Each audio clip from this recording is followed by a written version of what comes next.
In just 5 days, I made $23,000 as a videographer, and this isn't a fluke. I'm breaking down the 3 specific strategies that any video business can implement to have a big payday just like this.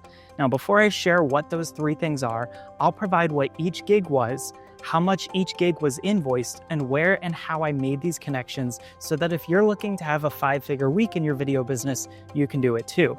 I know that you might be wondering if these numbers are real or if this is just another bragging video.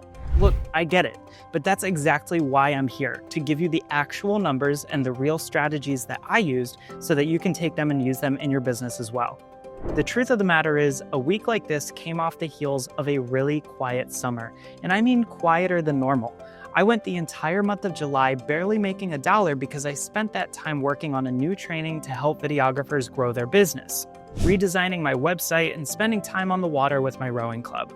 As many people know, this business ebbs and flows, so one week you might be working 16-hour days, and the next, crickets. I share these numbers so that I can show you what's possible for your business when you implement the 3 adjustments that I'll share with you in just a moment. It truly comes down to relationship building and networking, so if you're sitting here thinking there's some missing piece that you just have to discover or some secret that the more successful companies know of, it's just networking, and a lot of people suck at it. Here's what the schedule looked like for the $23,000 week. Monday was a double day of working for an AV company, so not a direct client. I had 2 gigs back-to-back starting at 6:30 a.m. to arrive at the first event, working until 11:30 a.m., and then a break until 3 p.m. where things went until about 8:30 p.m. Gig number 1 for the day was for a local university in a larger conference room. This was a hybrid event with Zoom attendees being displayed on an LED wall at the front of the room and presenters getting up to speak at a lectern.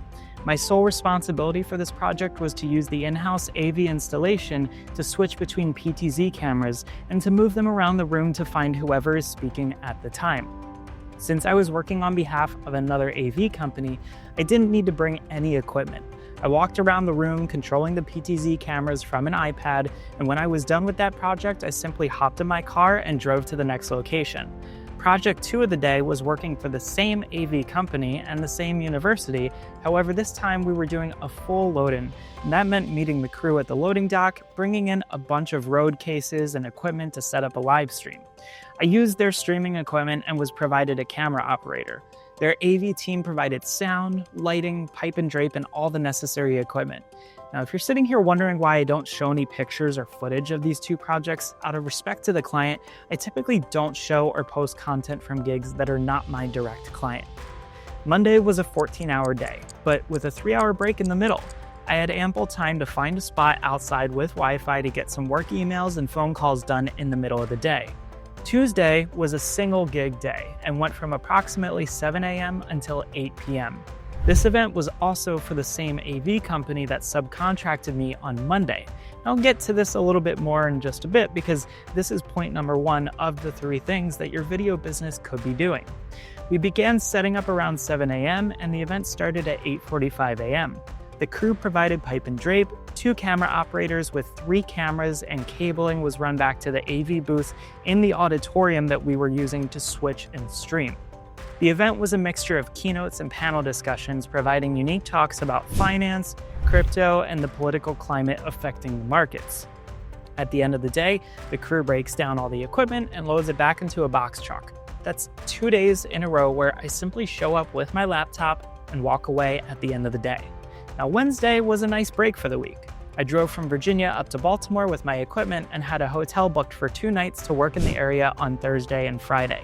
The hotel expense was free since I used my credit cards to rack up rewards points, and I recommend to any business owner getting a credit card with hotel points as well as an additional one for airline points. It's an easy way to travel for free with all of the expenses that you might have. Now, Thursday and Friday were truly the bigger paydays. In full transparency, this client was a direct client of my business. I hired 1 helper for the day as a production assistant to run my teleprompter and assist with load-in and setup at a rate of $50 per hour, and I provided all of the equipment. Thursday's schedule was approximately 7 a.m. to 3:30 p.m., and Friday was 12 p.m. to 5 p.m. The client was an orthopedic practice with multiple locations, and they were seeking social media content creation that could keep them busy for 6 to 12 months. Our plan included recording over 35 scripted teleprompter videos in front of a green screen utilizing various doctors and physical therapists to talk about the different injuries and prevention strategies that their patients could be using. This was the larger payday, which brings me to the numbers. The gigs where I was subcontracted on Monday and Tuesday are flat half-day and full-day rates. So these are rates that I negotiated with the client to ensure that I'm getting compensated for my time, even if they only book me for a morning project, seeing as I would not be available to take on additional work or a full day of work. The rates are $750 for a half day up to 5 hours and $1,250 for a full day up to 10 hours, with anything over 10 hours going into overtime at an additional $150 per hour. I wanted to incentivize the company with a lower full day rate so that they book me for an entire day more often than a half day. This AV company also understands that when they're sending me for a project, they're not just sending a camera guy or an ATEM operator, they're sending a professional that will show up on time, load and unload trucks, interface with the client, and will get it right every time. Hence the rate being a little bit higher than what an average AV company might be paying out. Additionally, we're in the Washington, D.C. area, so pricing trends are a little bit higher. If you're an experienced freelancer who is doing something similar, expect a range of $400 to $600 for a half day and $600 to $800 for a full day if you're not providing any equipment. With equipment, you might see rates a little bit higher. Keep in mind that AV companies have to make their margin on top too. So to recap, Monday was 2 gigs, but a 3-hour window in the middle, so the client opted to pay me 2 half-day rates totaling $1,500. Tuesday wound up being a full-day rate, plus 2 hours of overtime, which comes in at $1,550. Wednesday, there was no paid work, but I closed a contract during a Zoom meeting for $2,000 with half of the deposit being paid. Thursday and Friday is a much more involved project, and as you can imagine, a large portion of that project is billed on editing time since there are so many deliverables. The total for this project was $19,348, or 2 payments of $9,674, one with a signed contract and one at completion. There was an upsell to do horizontal options for an additional $3,420, which the client might opt for when the project completes, but I won't take that into my calculations. The project as it stands is just vertical videos. The pricing on this includes 2 full-day filming sessions, 1 half-day session, which we were able to include in the full days in the end, and 35 videos to be edited. When it came to pricing this out, I took into consideration 1, that I would be billing for 2.5 days for both myself and an assistant, and 2, that I would be including a lot of time for editing and revisions. In the end, I wound up pricing this on a per video basis, with the cost coming to around $550 per video. I recommend to anyone who is pricing their work out to not show a per video price, but rather to provide 2 payment options. This prevents them from tweaking the numbers too much by asking to lower the amount of total videos. My proposal included a 3-pay option of $6,789, which would have profited me an additional $1,000 for the client having the flexibility of paying less upfront, or the option for the 2-pay, which is what they wound up doing at a total of $19,348. This means that our grand total was $1,500 on Monday, $1,550 on Tuesday, $0 on Wednesday, although it's an honorable mention that I took a 50% deposit for a $2,000 project Wednesday for later in the month. Thursday and Friday brought in $19,348 for a whopping total of $22,398, and the total in 1 week was $23,398 for the 4 projects worked and the 1 project that I closed on the Zoom call. So you've heard what the gigs were and where they're priced. Before I go into the connections and how they were made, I want to take a moment to stress how important it is to be constantly growing your business. One of the traps that we all fall into is getting comfortable with working from home and not always having to network when referrals come in. But if you want a never-ending pipeline of those types of clients, you've got to always be building. That's why I created the 333 Creators Challenge, which provides you with 1 video training daily for 30 days. And you'll be backed by the support of hundreds of other video creatives just like you in our private social community. The goal of the challenge is to teach you how to land 3 new clients in 30 days or less at $3,000 or more so that you can build a 6-figure per year video business. If you want to learn more about it, see the link below this video where I'll share how easy it is for you to take one actionable step each day to growing your business and landing more clients. Now, connecting with the AV company that hired me on 3 different gigs across Monday and Tuesday, it was a referral from a fellow videographer who I worked for when I first got off the ground. I met him when an old coworker heard that I went freelance full-time and connected the two of us. From there, that videographer got me in touch with the AV company that was a preferred vendor at a university and had been for years. So the connection was perfect, working with a well-established company that had a steady stream of work, and I could easily say no when I wasn't available. The 4th project of the week surprisingly came from a past significant other. She worked for the company, and years ago I had done a video for them for free to introduce them to what social content could look like.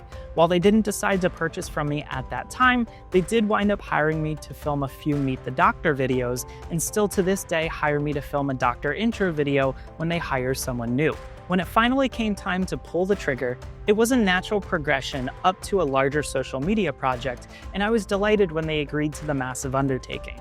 So let's wrap this up with the 3 things that every video business should be doing if they want to see 5-figure weeks like this one. And if you haven't already gathered them from what I've taught, it's okay because I'll recap them all right here. First and foremost, any video business that wants to grow should be spreading out their eggs. What I mean by that is when you're in a growth phase, it's not easy to land all of your own clients. And there's nothing wrong with landing other people's clients. There's a principle that they teach in real estate investing that you should never use your own money, but rather you should use OPM, or other people's money. The same rings true here, just that it should be only one part of your strategy. An easy way to start doing that is to reach out to every local videographer, photographer, and event AV production company in your area. Don't beg for work, offer a chance to connect. Whether it's asking to tour their studio, asking if they've had some time to meet at their warehouse to chat about what they can offer, or simply just grabbing a lunch meeting. Your connections within this industry oftentimes can outweigh your connections out of the industry. Oh, and if you don't hear back from them, follow up at least twice. It's a business industry. Emails go missing all the time. The second thing that all video businesses should be doing is investing in themselves during the slow period. Make a list of tasks that you can do on your days off, where you can do some outreach emails, updates to your website, posting to all of your social media accounts, or simply finding ways to go out and create content of your own.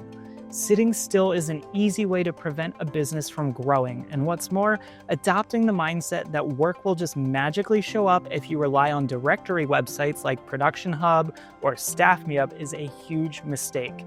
It's a surefire way to fail in the long run. Your network is your net worth. The third thing that you should do is to solidify your pricing. I've got a free pricing calculator that I'll link to down below this video that shows how I price my services. It comes along with a full training explaining how I price everything. By knowing your numbers, it's easier to quote projects, it allows you to strike while the iron is hot, and makes it easy to agree on payment when working with other video businesses.